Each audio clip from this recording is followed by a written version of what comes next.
My name is Ashley McPherson, and I'm an alcoholic. It's okay if I move this. My sobriety date is February 23rd, 2023. Thank you, Jim, for asking me. I'm nervous. I'm shaking. But I've learned from Alcoholics Anonymous that to take the next right action, despite how I feel. So even though I'm scared to be up here, I'm grateful to be here, and I'm grateful to be sober. My home group is the Came to Believe group, which most of you probably know where that is. If you don't, it's in Rocky Mount. We meet on Tuesday nights and Friday nights. It's at St. Paul United Methodist Church. Tuesday nights, we study the Big Book. The first 3 Tuesdays, we go through the Big Book cover to cover. The 4th Tuesday, we do a tradition that correlates with the month. And the 5th Tuesday, if there is one, we do a history meeting. The Friday meetings are closed discussion meetings with conference-approved literature. And then the last Friday of the month is our open speaker meeting, where we have our world-class refreshments, which is really dinner, at 6 o'clock. And then we have a speaker, normally from out of town, that follows after that. Like I said, I'm grateful to be here. I'm very grateful for Jim. He has been through a lot with me, and he has helped me more than he probably even realizes. And he came to Wilson just in time to watch the destruction of my alcoholism. So I'm so grateful to have you. So I'm here to tell you what I was like, what happened, and what I'm like now. I'm from this area. I lived in Bailey. Now I live in Momire. I've always pretty much lived in Nash County my whole life. I have a younger brother. My parents, I have a pretty small family, actually. We have a close-knit family, though. We did a lot of things together. We spent a lot of time together as a child, when I was a child.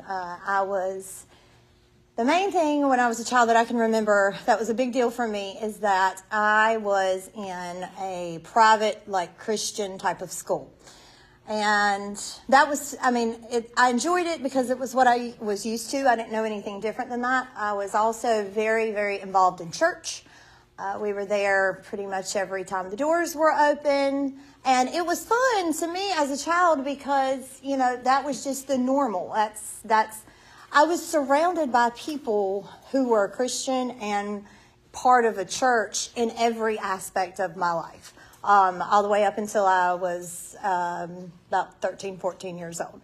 And, my parents were, or still are, they were fantastic parents. I had everything I needed. I was probably spoiled way too much, of what I wanted. But there was no alcohol, there was no smoking, no drugs, no cursing. I was very limited on, things I could watch on TV. I was very protected, or I guess sheltered from a lot of the outside world. So a big thing for me, what happened was when I switched in 9th grade, my parents decided, okay, we're going to switch you to public school. And that doesn't sound like a big deal, but for me it was a really big deal because now all of a sudden I'm around all these people and I see all these things that I've never seen before in my life. And not that anything's wrong with that, but it was just so different. I didn't know how to react. The way I felt as a child was the way I've heard a lot of people in here describe it. Scared, shy. I remember my dad getting on me for being too shy. Ashley, you got to try this, join this, do this. I was so afraid of what other people think. I was so afraid that I was going to do it wrong, or I was just very fearful as a child. And I didn't know, what that fear was until, looking back at it now. A good example of that is, I don't know, I was probably 8 or 10 years old, and I was at my grandparents' house, and my mom and dad are about to leave to go to the same place, and I'm standing in between their cars, and I'm crying, and they're like, "What's wrong with you?" And I'm like, "Well, I can't decide who I want to ride home with, because if I ride with you, I'm going to hurt the other one's feelings, and if I go with Daddy, then Mama's going to be mad." It was just I was very self-consumed and very self-centered fear all the way from the beginning. So I went to the public high school. I didn't have many friends. I was the type of person, if I found one friend, that was my only person, my only friend. And somewhere in, I was about 16 years old. Somewhere in that, I decided that it would be a good idea to try drinking. And I don't know why, and I don't know where that came from. I was, like I said, I wasn't around anybody who did anything like that, but for some reason to me, it seemed like a good idea. So my parents went out of town. Of course, how I did some, I'm spending the night with her, she's spending the night with me, that kind of stuff. But anyway, so we had some people, me and the one girl, and had some other people over to my parents' house. Somebody brought us, I think it was like Smirnoff or something, Smirnoff Ice or something. Anyway, they brought it to us, and we drank it, and that's when I had what I would consider a spiritual experience, because it did absolutely everything for me that I needed. It took all that stuff, like I've heard other people say, away. I wasn't fearful anymore. I was comfortable. I fit. I could do, I could just be like everybody else. I felt like I finally fit in, and everything was good. It was kind of a bad night. I mean, it wasn't really a great experience. I got blackout drunk and, got sick, and some other things happened too. And then, of course, somehow in that, I was supposed to go to Kings Dominion the next morning, so that was fun. I went rode roller coasters all day the day after, but of course I got caught, and that, like, as I talk, that will be a common thing. Like, I always got caught. I was not one of those people that got away with things, so I got caught for it, and I got in very big trouble. My parents, I got a lot of punishment for that. Actually, enough punishment that it kept me away from alcohol all the way until 18. So I made it, another 2 years, like, okay, that was my one, and that was it, but I'm not going to do it anymore. I'm going to just wait. Because my parents were big fans of saying, when you're 18 and you move out, you can do what you want to do. So I've kind of had that, like, in my mind at this time. So 18 comes, I move out. And I do exactly what I want to do. And all I want to do is drink. And anything else you have, I don't care what it is. So I moved into a trailer, and that's, like, I could stop there, really, because it was just that until all the way to the end. And I drank for right around 20 years. So I moved out, and, like I said, I started drinking a lot. In that time, I did have an uncle that reappeared out of nowhere, and it was my mother's brother. And like I said, we had a small family, and I just knew he was missing from our life, and I didn't know why. Well, when he reappeared, we became like the best of friends. He was, really important to me. We spent a lot of time together, but I didn't see it then. But the basis of our relationship was alcohol and other things. So that's why we became so close, and we kind of were like this self-proclaimed black sheep of the family, like, forget them all, we're going to do what we want to do and live the way we want. So, he was really important to me. And then in that time period, at the same time, I got married. I'm not really sure why, but I got married when I was 19 years old to someone quite a bit older than me. And so during that, I moved to Wilson, and my husband, poor thing, he was a very good man, actually. He turned out to be a really good man. I was a really bad wife. And I did a lot of things to him. I stole a lot of money from him. He owned a restaurant, so I would go, like, to his restaurant and steal bottles of wine out of the back and, like, take it in my car to the house. I would go through his pockets while he was sleeping at night. I would hang out with his wait staff, which he didn't really like that very much. So all of that was not good. And then I was still with my uncle at the same time. Well, about 2 years into that, me and my uncle had an argument one day, and I was really upset with him, and I refused to take his phone calls. And then I got a phone call at like 1 o'clock in the morning that he had killed himself. So I took that as an excuse to A, blame God, and B, like, okay, I'm gonna continue our legacy. I'm going to do the black sheep thing all by myself because you've abandoned me, and I'll just make up for whatever you're not here to do with me. So through that really, I never really had a relationship with God, even growing up in all that church and stuff. I mean, it's not that I didn't believe in God, but I just didn't really have much of a relationship. But that was an excuse for me to, like, cut God out. Like, I don't want anything to do with that. So after he died, things went downhill pretty quick. Me and that husband got a divorce soon after that. So my uncle died about a month before I turned 21. And me and my husband got a divorce sometime later that year. Also, in that same time, I got my first DUI. I'd never been in trouble before. Like, I'd never even been to detention in school. Like, no kind of trouble whatsoever. And my DUI story is a little crazy. But basically what happened was I was with some friends, and I was at the bowling alley, and I was drunk, and I wanted to drive, and they didn't want to let me. And somehow I basically took the keys and left them standing in the parking lot and drove away and drove down 301 in Sharpsburg. Like, I can still remember this to this day. Like, I remember coming up, driving down the road, and I can see that there's blue lights. And I'm like panicking, like, oh, it's a license check. I'm in trouble. And I don't really know what happened in between there and what I did. But instead of like stopping or turning around or anything like that, I ran into the back of the police car. So it was like, let's not draw any attention to yourself, here. So, and then, whatever, like when the cop came to the car, I was passed out in the front seat. So they picked me up like a baby and put me in the back seat of the car and took me over here in Wilson. So it was shocking and surprising, and it scared me. And also I didn't mention, but blackouts are very, like, I wouldn't say all of my drinking was blackout, but a lot of it. I don't remember probably a good 30 to 40% of my life as a result of blackouts all the time. And I was not, like, from the very beginning, other than that first night, I was a liquor drinker, like shots of liquor. I don't want mixer, like, I just vary as much as I can get so I can feel better, because it makes me feel better. That's what it did for me. It got me out of my own way so I can go be a part of the rest of the world. So I drank a lot and a lot very fast. So, and even at some point, I've heard other people say this before, like I started out with brown liquor and then I won't remember anything, so I switched to white liquor. But, it did the same thing with white liquor too. It doesn't matter. But after I got that first DUI, then me and my husband had split up.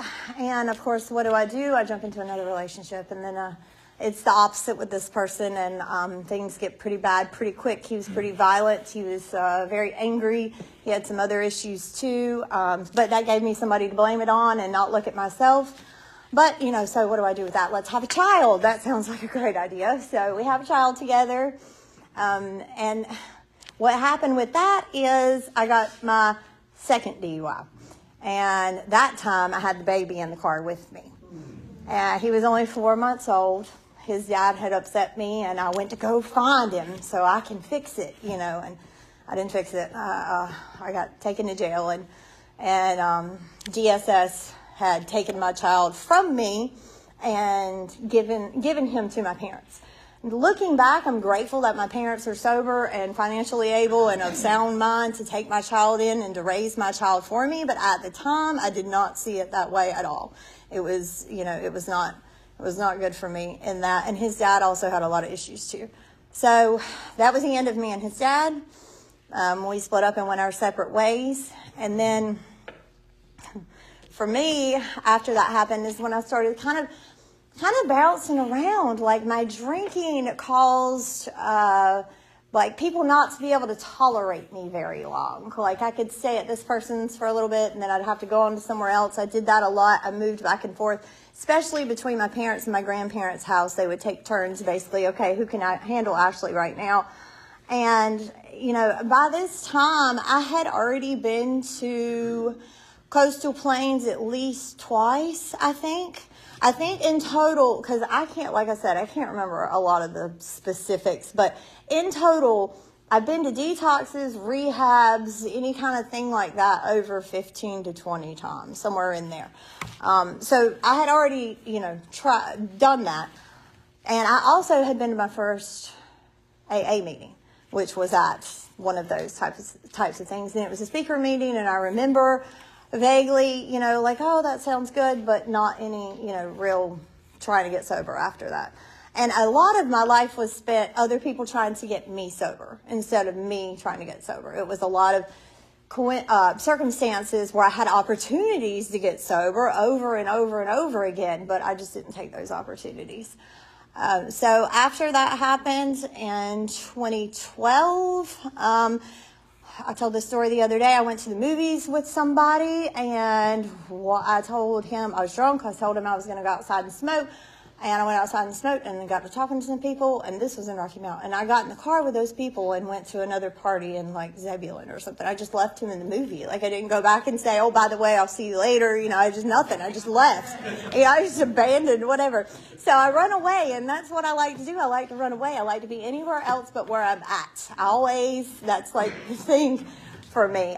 So after that happened, and then, you know, a lot of that party was not that good, and I had some other stuff, and all I really remember at some point is being on the back of like a moped kind of situation, and I had no shoes, and they dropped me off at the Sheets, and there was two police officers sitting outside of the Sheets, and I was like, help, and they were like, okay, we'll drive you home. So they drove me home, and when they dropped me off at my mom and dad's house, when I went to work the next morning, all of my bags were like sitting outside of my work. My parents had packed my stuff up and dropped it off at my work and was like, okay, good luck. You know, have a good one. And that's the thing with working. Yes, I did work some, you know, it was mostly restaurant jobs, you know, just where I could drink basically and get away with drinking. So after they dropped me off there, I went and stayed with my grandmother for a little bit longer. And then another thing happened, so I had to, she called the police on me, and they came and they woke me up. I was asleep, and they were like, oh, we're just going to take you to the hospital for a little while. We'll bring you right back. I'm like, no, you're not. You're taking me to Coastal Plains, and they're going to lock me up, you know, and keep me there. And that's exactly what they did. So they took me and locked me up, and then I left after that. But anyway, so after all of those things happened, and my family basically was like, we cannot do this anymore, Ashley. And you have to think, this is 2012, and I didn't get sober till 23. So they couldn't take it anymore. So I went to Coastal Plains, and then I went to the Walter B. Jones in Greenville. I do remember that specifically. And I remember after Greenville, I called my parents, okay, I'm done, can I come home? They're like, oh, no, you're not coming back here. You got to figure out your own thing. So what I ended up doing was going to Raleigh. I went and moved in an Oxford house. Now, I'd never lived in Raleigh before, never lived in the city before, always lived in the country. So when I moved to Raleigh, I think I lasted about 2 days in that Oxford house before I was drunk. And then it was like from 2012 to 2014 were two of the worst years of my life. Like, I cannot explain how it is to live on the streets. Like, I never thought I would live that lifestyle. I've heard many people say it. I had it in my mind. A drunk is, you know, alcoholic is this homeless person under the bridge. Like, I was literally homeless under the bridge, and I still did not think I had a problem. I thought it was everything else. I thought it was all these outside things, and I didn't want to look at my alcoholism and how alcohol was playing a role in my life.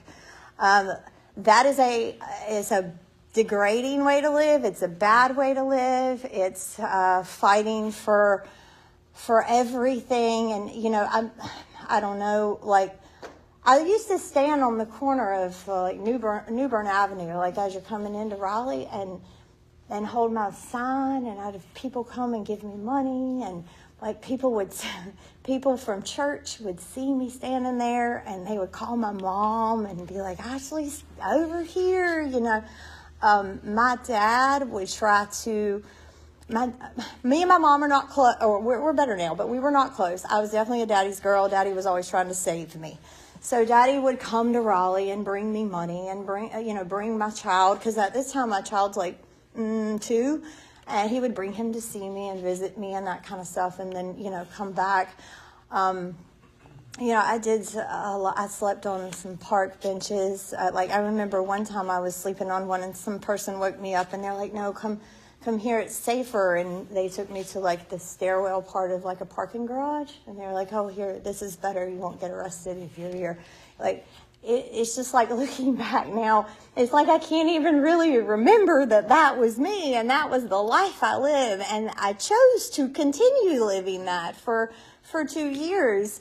And, most people don't make it through that. And, and I walked around with my purse, and, I had a pint of then Seagram 7 all the time with me, 24/7, always sipping on it. Like, we would go to the library because it's free, you can go in there and get on the computer. And I couldn't even just sit on the computer for 15 minutes without having to go in the bathroom, take a shot, and come back and sit down. Like, my life was consumed with alcohol and other stuff too. So in March of 2014, I did have a job. I was working at a restaurant, and I thank goodness for those people. It was an Italian family, and the mom felt bad for me, so she would let me put all my bags and my, suitcases that I carried around and stuff in the back room, and, she just let me kind of still have a job a little bit, and because the roommate I found on Craigslist didn't go very well, so but in March of 2014, I went on a date with someone, and it should have been a bad time from the beginning, but I was drunk when he picked me up, and somewhere in there, like, he went to sleep, and it came in my mind, like, I had all these great ideas when I was drunk, like, and 99% of the time it was run away, Ashley, run away, get away from here, and something told me, okay, run away. So I took his entire wallet, and I called a cab, taxi, whatever, Uber, and that was a night deal. So they took me to the airport, and when I swiped his card, it worked. I was like, oh my God, I'm going to get out of here. So I go in the airport in the middle of the night, and I go to the ATM, and I guessed his birthday was his PIN number, like, all these things worked out just great for me. And I got all this money, and I went to the counter, and I put it on the counter. I'm like, okay, which one do you have first? Hawaii, Miami, or Las Vegas? And she was like, well, Miami leaves in an hour. I was like, okay, I'll take it. So I got that, and I went straight to the bar, and I sat there, and I drank until my flight. And then I got on my flight all by myself. I got first class, by the way, of course.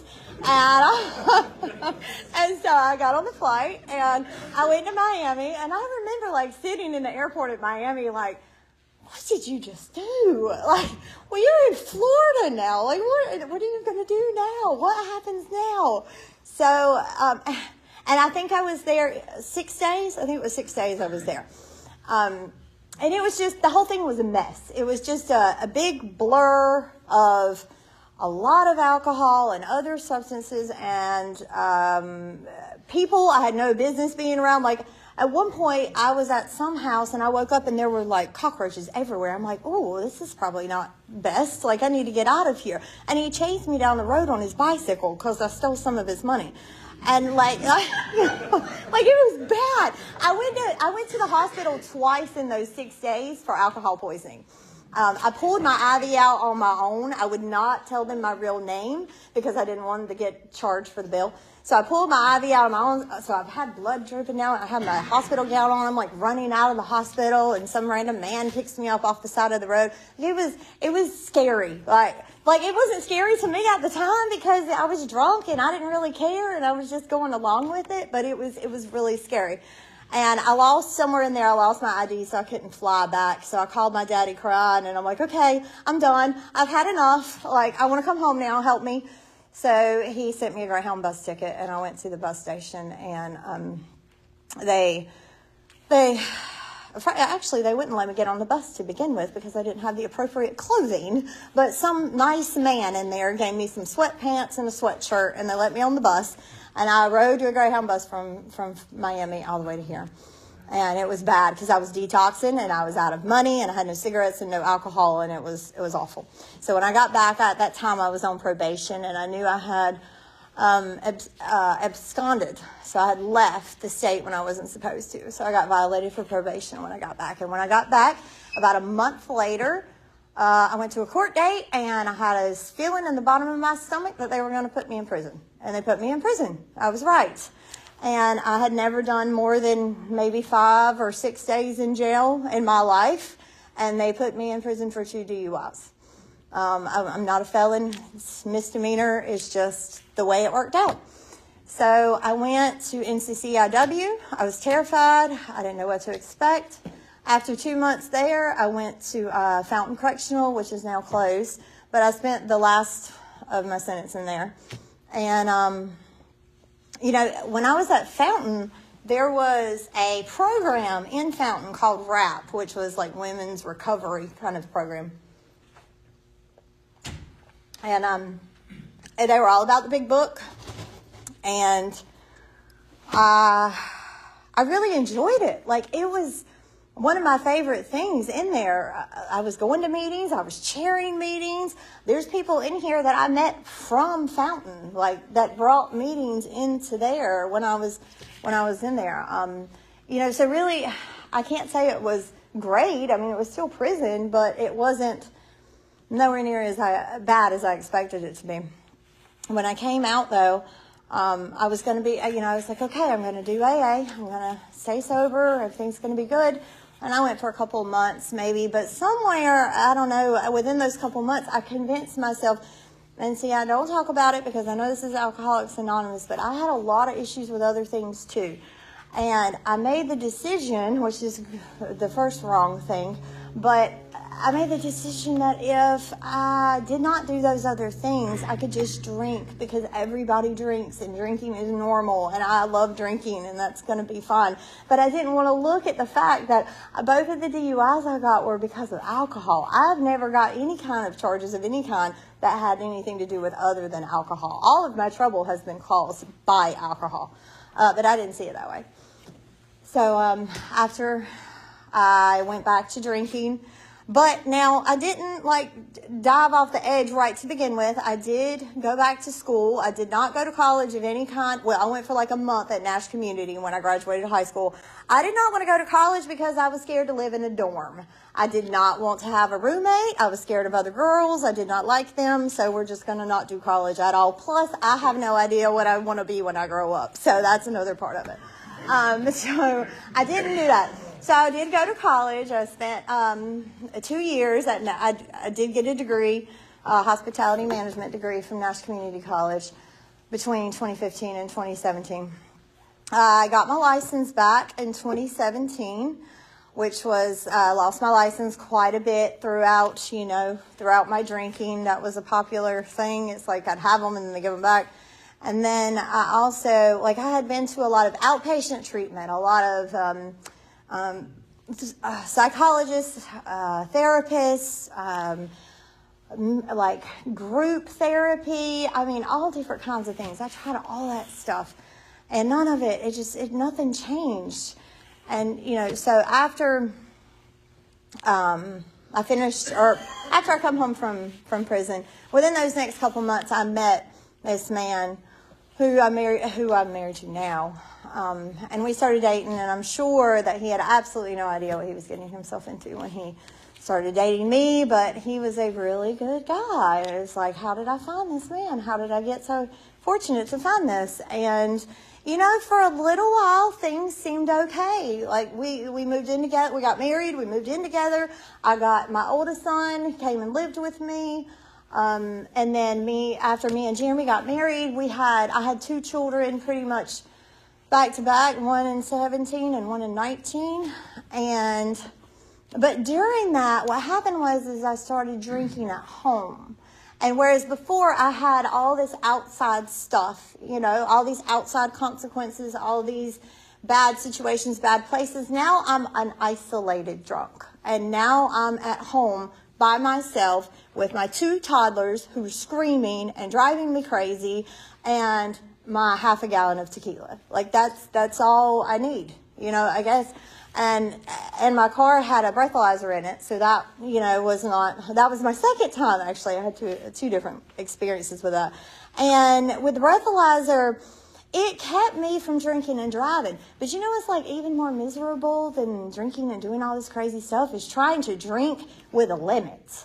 Like, I can't. Like, I went to the extreme of figuring out, okay, it takes this long to this, so I can have 8 shots per night. Well, did I have 9? Did I have 10? Did I have 11? I have to call my husband every morning. Do you think I can start my car today? I don't know if I can start my car. And I lived like that for years. Like, it was awful. It was an awful way to live. It's torturous. I don't even know why. I don't know. but I just had to have the alcohol. I had to have it. It made me feel better, and it made me be able to get through the day with my kids, which sounds terrible now. But so through that, I drank, a lot, and drinking was starting to have a physical effect on me too. Like, I was really swollen.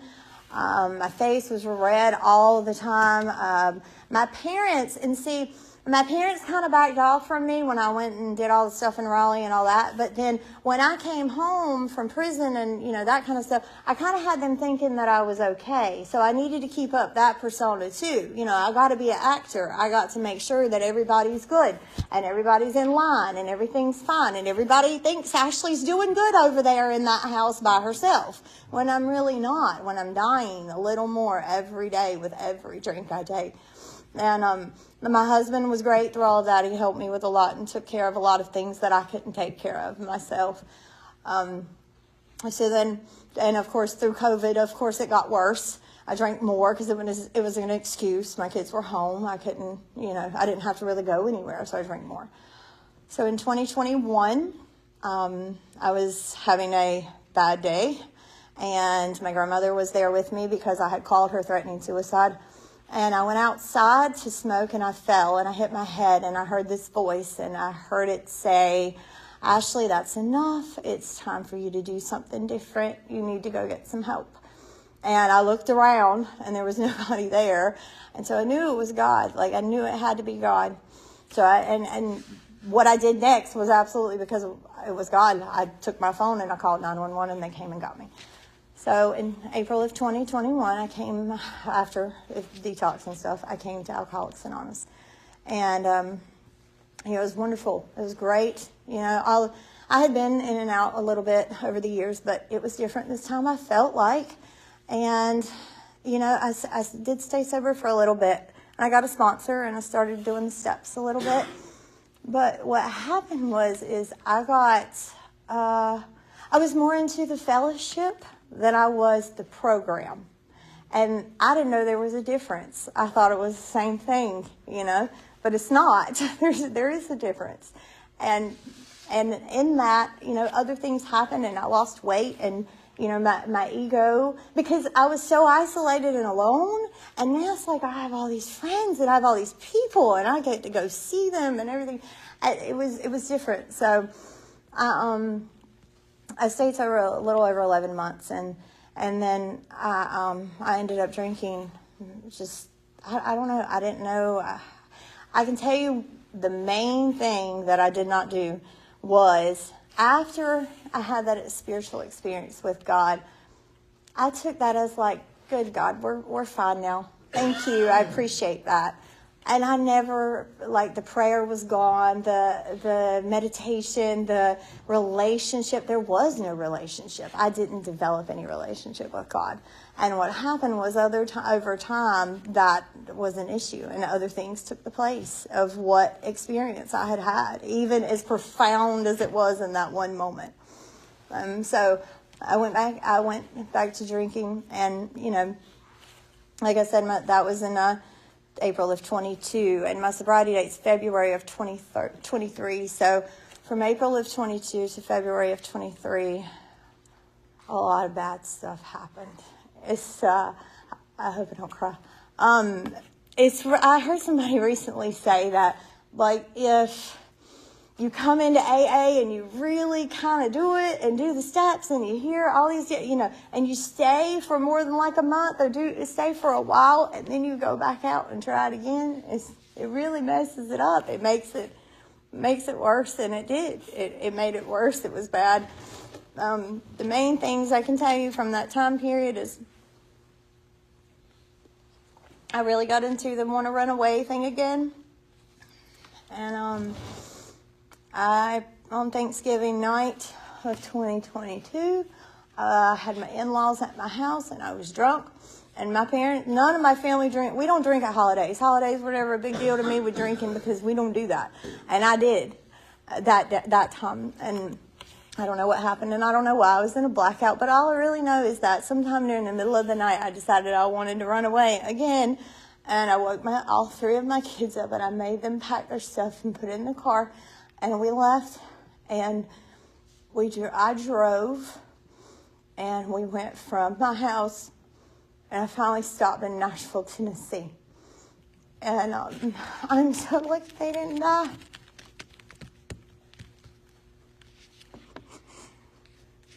That's bad.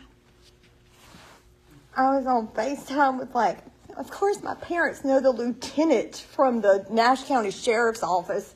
And so I was on FaceTime with them. And I was screaming at my children and telling them, don't embarrass me. Don't tell them I'm drinking. We're good. We're fine. Everything's fine. They were crying. They were so scared. My 10-year-old son was holding my half a gallon of tequila, and he would hand it to me every so often so I could drink while we were still driving. But we made it all the way there. I don't know why. I don't know why I went to Nashville, Tennessee. I think I was just trying to drive. But see, I didn't want anybody to take my kids from me, so I'm going to take them with me so you can't take them. And but somebody flew to Nashville, and we all got back, obviously, okay. My children were fine. It was all right, but I upset them and I hurt them through that.